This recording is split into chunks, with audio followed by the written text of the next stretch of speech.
혹시 사랑하는 부모님, 특히 치매를 앓고 계신 분이 식사를 거부하셔서 마음고생하고 계신가요? 정말 속상하고 어쩔 땐 내가 뭘 잘못하고 있나 하는 자책감까지 들죠. 오늘 이 시간, 이 힘든 상황을 우리가 어떻게 이해하고 또 지혜롭게 대처할 수 있을지 그 방법들을 함께 자세히 들여다보겠습니다. 자, 여기서 우리가 제일 먼저 정말 꼭 기억해야 할 게 있어요. 어르신의 식사 거부는요, 보호자를 힘들게 하려고 일부러 부리는 고집이 아니라는 겁니다. 병 때문에 뇌가 변해서 나타나는 어찌 보면 자연스러운 증상 중 하나인 거죠. 이것만 마음속에 딱 담아두셔도 상황을 보는 눈이 확 달라지실 거예요. 그리고요, 절대 나만 겪는 힘든 일이 아니라는 거 꼭 아셨으면 좋겠어요. 실제로 치매 환자 4분 중 1분은 이런 식사 거부를 경험하신대요.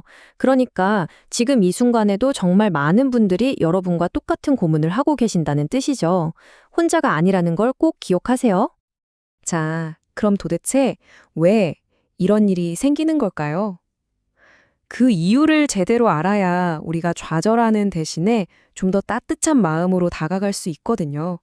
진짜 해결책도 거기서부터 시작되는 거고요. 우선 첫 번째로 생각해 봐야 할 건 바로 몸의 문제예요. 신체적인 이유죠.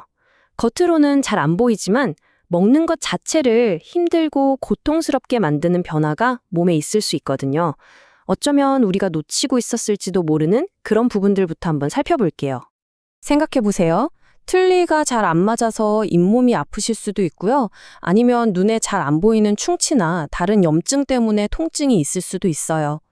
또 나이가 드시면서 후각이나 미각이 예전 같지 않아서 음식이 그냥 맛이 없는 거죠. 이런 문제들이 혹시 있진 않은지 정말 세심하게 들여다볼 필요가 있습니다.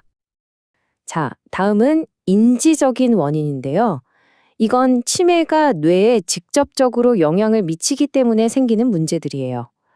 사실 우리가 당연하게 생각하는 먹는 행위가 뇌한테는 꽤나 복잡한 일이거든요. 이게 정말 안타까운 부분인데요. 눈앞에 있는 게 음식이라는 사실 자체를 잊어버리시거나 숟가락을 어떻게 써야 하는지 그 방법을 까먹으시는 거예요. 심지어 이런 경우도 있어요. 하얀 밥그릇에 하얀 밥이 담겨 있으면 그게 음식인지 구분을 못 하시는 거죠. 방금 밥 먹었다는 걸 깜빡하시는 건 정말 흔한 일이고요. 그리고 마지막으로 살펴볼 건 바로 주변 환경과 심리적인 요인이에요. 이 두 가지가 또 엄청나게 큰 영향을 미칩니다. 외부적인 것과 내면의 감정이 복합적으로 작용하는 거죠.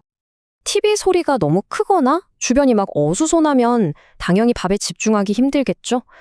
또 막 상다리 부러지게 차려놓으면 오히려 저걸 어떻게 다 먹지? 하고 부담스러워하실 수도 있어요. 여기에 우울감 때문에 입맛이 뚝 떨어지거나 심하면 누가 음식에 나쁜 걸 탔을까 봐 의심하는 그런 안타까운 상황이 생기기도 합니다. 자, 그럼 이제 원인을 알았으니 가장 중요한 어떻게 해야 할지로 넘어가 볼게요. 지금부터는 정말 바로 써먹을 수 있는 아주 현실적인 팁들을 알려드릴 거예요. 보호자 여러분의 도구 상자를 든든하게 채워드린다라고 생각하시면 됩니다. 이 방법들은 아주 간단하지만 효과는 정말 강력해요. TV나 라디오는 일단 끄시고요. 식탁은 최대한 단순하게. 복잡한 무늬 있는 식탁보보다는 단색이 훨씬 좋아요. 그리고 이거 진짜 꿀팁인데 하얀 밥은 색깔 있는 그릇에 담아주세요. 음식하고 그릇 색깔이 대비되면 훨씬 더 잘 알아보시거든요. 그리고 제일 중요한 거, 절대 재촉하면 안 돼요. 편안한 분위기, 이게 핵심입니다. 음식 준비할 때도 요령이 필요해요. 한 번에 여러 가지 반찬을 다 꺼내놓지 마시고요. 한두 가지만 딱 집중해서 드실 수 있게 하는 게 좋아요. 아니면 아예 샌드위치나 과일 조각처럼 손으로 편하게 집어 드실 수 있는 핑거푸드가 정말 효과적일 때가 많습니다. 양도 중요해요. 큰 그릇에 많이 드리면 부담스러우니까 작은 접시에 조금씩만 담아드리는 센스 잊지 마세요. 그래도 힘들어하시면 이제 직접 도와드려야 할 텐데요. 이때는 이 3단계를 기억하세요. 첫 번째는 말로 알려드리는 거예요. 자, 숟가락 한번 들어보실까요? 처럼요. 그래도 잘 안 되면 두 번째, 직접 보여주세요. 보호자분이 옆에서 같이 드시거나 손을 살짝 잡고 이렇게 하는 거라고 안내해 주는 거죠. 마지막은 음식을 직접 입에 넣어드리는 건데 이 모든 과정에서 절대 잊지 말아야 할 건 조급해하지 않는 마음, 바로 인내심입니다. 네, 이론은 알겠는데 실제 상황은 정말 다르죠? 막상 닥치면 머릿속이 하얘지고요. 그래서 이번엔 정말 많은 분들이 힘들어하시는 딱 그 순간 어떻게 대처해야 할지 실제 사례를 보면서 얘기해 볼게요. 아마 이 말 정말 많이 들어보셨을 거예요. 나 배 안 고파. 그만해. 안 먹어. 이렇게 버티시면 정말 힘이 쭉 빠지고 화도 나죠. 하지만 바로 이때 우리가 어떻게 반응하느냐에 따라서 상황이 180도 달라질 수 있습니다. 이럴 때 그래도 드셔야 해요 하고 밀어붙이는 게 최악의 방법이에요. 오히려 그 반대로 가야 합니다. 그 감성을 먼저 인정해주고 공감해주는 거죠. 억지로 먹이려고 하기 전에 마음을 먼저 읽어주는 한마디. 그게 필요해요. 바로 이렇게요. 아이고, 오늘 아침은 영 입맛이 없으신가 보네. 저도 그럴 때 있는데. 어떤가요?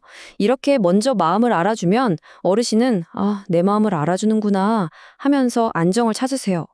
이 공감의 말이 바로 굳게 닫힌 마음의 문을 여는 열쇠가 될 수 있습니다. 자, 다른 어려운 상황들에 대한 빠른 해결책 나갑니다. 음식을 자꾸 뱉으신다? 그럼 너무 뜨겁거나 딱딱한 건 아닌지 한번 확인해 보세요. 식사하다가 자꾸 딴 데 보신다? 그럼 부드럽게 어머니 식사 마저 하셔야죠 하고 다시 관심을 돌려주시고요. 만약에 정말 완강하게 거부한다? 그럼 싸우지 마세요. 억지로 먹이면 더 싫어해요. 그냥 한 30분이나 1시간 뒤에 평소 좋아하시던 간식으로 다시 한번 시도해 보는 게 훨씬 낫습니다. 지금까지 어르신을 어떻게 도울지에 대해 쭉 이야기했는데요. 사실 이 모든 것보다 더 중요한 사람이 딱 한 명 있습니다. 바로 지금 이 영상을 보고 계신 보호자, 바로 당신이에요. 우선 이건 꼭 아셔야 해요. 언제 의사 선생님을 찾아가야 하는가.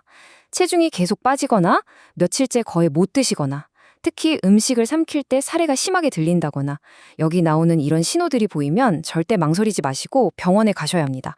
이건 보호자님이 어떻게 할 수 있는 단계를 넘어선 의학적인 도움이 꼭 필요한 상황이라는 뜻이에요. 그리고 이게 제가 오늘 드리고 싶은 가장 중요한 말일지도 모르겠어요. 제발 자기 자신을 좀 돌보세요. 몇 끼 완벽하게 챙겨드려야 한다는 그 부담감 조금만 내려놓으세요. 딱 한 숟갈이라도 드셨으면 오늘 정말 잘했다 하고 스스로를 칭찬해 주세요. 너무 힘들면 제발 혼자 끙끙 앓지 마시고 다른 가족이나 전문가에게 도와달라고 말하세요. 그게 용기 있는 행동입니다. 여러분이 건강해야 사랑하는 분도 계속 돌볼 수 있는 거잖아요. 자, 오늘 일하기의 핵심을 다시 한번 정리해 볼게요. 여러 가지 기술적인 방법들을 말씀드렸지만 사실 그것보다 더 중요한 건 결국 인내심과 사랑이에요. 그리고 이건 꼭 기억해 주세요.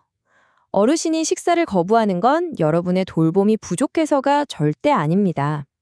그저 병 때문에 어쩔 수 없이 나타나는 증상일 뿐이에요. 절대 자책하지 마세요. 마지막으로 이 질문을 한번 스스로에게 던져보셨으면 좋겠습니다. 내일 또 사랑과 인내심으로 어르신을 돌보려면 오늘 나는 누구에게 기댈 수 있을까? 혼자서 모든 짐을 다 짊어지려고 하지 마세요. 여러분이 기댈 곳이 있어야 내일 다시 일어설 힘도 생기는 법이니까요. 오늘 여러분의 힘듦을 들어주고 손잡아줄 사람이 누구일지 꼭 한번 생각해 보시는 시간이 되길 바랍니다.